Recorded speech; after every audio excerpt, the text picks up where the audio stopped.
Salut, c'est Nico Deka. Donc aujourd'hui j'ai choisi de te présenter la poignée Ergon GA3. Mais tout d'abord, je t'invite à t'abonner à la chaîne et à cliquer sur la cloche pour recevoir les notifications des prochaines sorties vidéo. C'est une poignée qui est équipée d'un profil en type aile d'avion pour permettre de mieux reposer la main.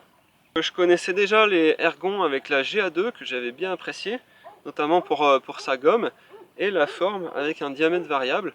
On est à peu près sur le même concept, sauf que quand la GA2 était positionnée vraiment pour une pratique all mountain enduro, ici on est plutôt pour ceux qui passent beaucoup de temps sur leur vélo. Concernant l'installation, ce que je peux dire, c'est que c'est très facile à installer. Il suffit de l'emmancher, un coup de BTR 2.3. On ajuste éventuellement pour que les doses soient pareilles.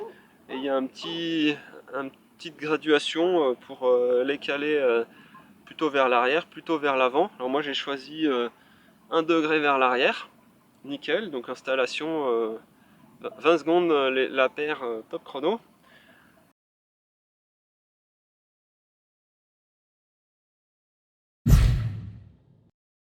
Au niveau du ressenti, première prise en main, donc on se sent tout de suite bien sur ces poignets. La matière est adhérente, confortable, cette partie-là est bien souple.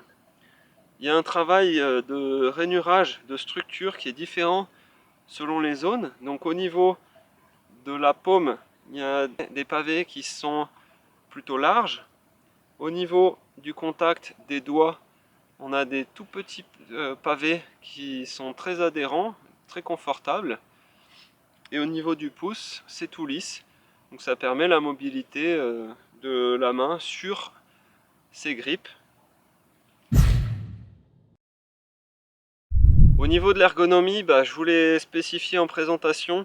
Donc on a cette forme là qui est très agréable puisque elle évite de rouler avec les poignets cassés. Donc ça c'est très mauvais pour l'amorti, les vibrations et des surpressions dans les mains. Là on est toujours maintenu. En montée, on sent qu'on n'a pas besoin de serrer son guidon. Plus que ça, il y a juste un serrage moyen qui se fait au niveau des doigts, mais rien de fort puisqu'on a déjà une très bonne préhension de la poignée. Si on veut se mettre en danseuse, ça marche. Dans les virages où on va chercher un peu loin, aucune gêne de la petite zone ergonomique. Au final,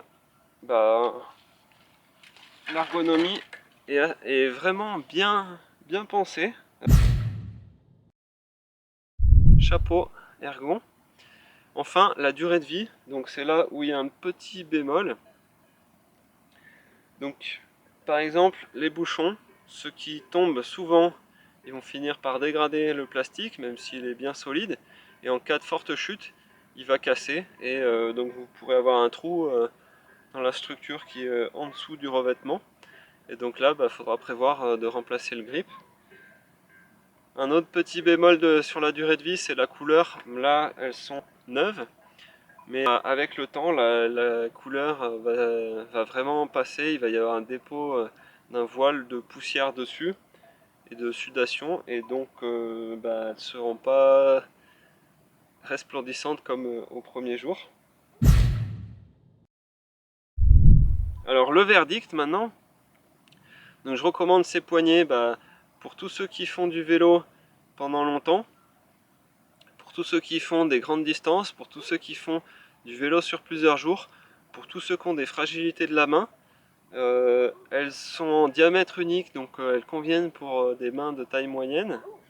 Je recommande pas ces poignées pour quelqu'un qui est débutant vraiment sur une pratique gravity et qui va enchaîner les chutes dans les pierres et marquer trop vite les extrémités. Je recommande pas ces poignées pour quelqu'un qui roule tout le temps sous la pluie parce que la structure est assez basse et pas présente de partout, donc vraiment sur une sortie bien mouillée, ça peut devenir un handicap par rapport à d'autres poignées. Et je recommande pas ces poignées pour quelqu'un qui va vraiment acheter sur un critère de prix, prendre les premières venues et se contenter de celle-là. Celui-là, il passera vraiment à côté de quelque chose et donc tant pis pour lui, il va acheter peut-être 5 poignées avant de se sentir bien et ne va pas comprendre ce que c'est la différence. Et pourtant, elle existe, elle est là, et c'est vraiment une poignée que j'ai envie de laisser sur un semi-rigide par exemple, comme j'ai monté aujourd'hui, pour enchaîner les kilomètres, les sorties, et je les mettrai volontiers sur une itinérance de plusieurs jours, même en vélo alpin. Au final, je leur attribue la très bonne note de 17 sur 20. Donc ces poignées sont tout à fait compatibles pour une pratique enduro. Néanmoins, pour une pratique vraiment extrême, il y a d'autres choix qui pourront être plus pertinents.